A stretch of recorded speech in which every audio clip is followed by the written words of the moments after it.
تابستان 1930 میلادی مردم کلکان در برابر فشار حکومت نظامی شاه غدار قیام و 600 نفر مسلح بالای حکومت محلی کوهدامن حمله کردند. از کابل شخصی به نام سید عبدالله شاجی و نایب سالار عبدالوکیل خان با لشکری به کوهدامن حمله کردند که نایب سالار توسط قیام کنندگان شمالی کشته و شاجی فرار کرد.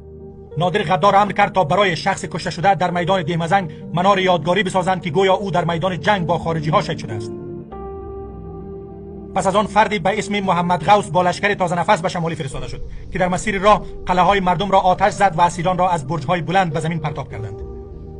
پس از آن محمد گل مهمند وزیر داخله نادرخان به شمالی فرستاده شد و به رسم امیر عبدالرحمن خان لشکرهای حشری شده پشتونها برای حمایت از شاه غدار و محمد گل مهمند نیز از استانهای جنوبی به شمال رسیدند. جریده دولتی اصلاح در شماره ماه اسد یا مرداد 13 نوع خویش شمار لشکر حشری شده پشتونهای احمدزایی، کروخیل، جاجی، منگل، توتیخیل، وزیری، وردک، میدان و تگاب را 25000 تفنگدار در کنار قوای منظم دولتی خوانده است. محمد گل مهمند با لشکر 25000 نفری حشری شده و یک فرقه منظم عسکری توپخانه‌ای دولتی در استان پروان و کاپیسا دست به عملیات زد و چهره یک مارشال فاتح را به خود گرفت. قوای تحت فرمان محمد گل مهمند در تاراج خانه ها، انهدام دیوار باغ ها، سوختاندن قلعه ها شروع نموده و از شکنجه، لد و کوب و اهانت مردم این استان ها لذت می‌بردند. بر روایت تاریخ محمد گل مهمند در شمالی از قیام کننده جان می‌خواست و از متع مال. این کار کننده را چوب می‌زد و دشنام می‌داد و حتی تهدید به احضار زنش در مجلس عام می‌نمود. در خانه هایی که تلاشی میشد اگر اسلحه و پول به دست نمی آمد زنان خانواده تهدید به فرو بردن سوزن در پستانشان میشدند.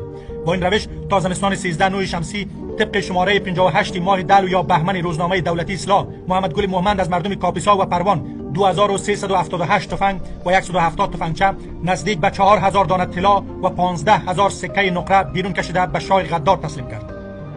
10 تن را در این استان به حکم شخصی خود اعدام نمود، 617 تن را زنجیرپیچ به کابل فرستاد و 3600 تن را محکوم به اعمال شاقه نمود. قسمتی از شهر چاریکار را که مرکز اداری و تجارتی بود آتش زده و خراب ساخت. همچنین سرای خواجه مرکز کوهدامن را با آتش کشیده و ویران نمود.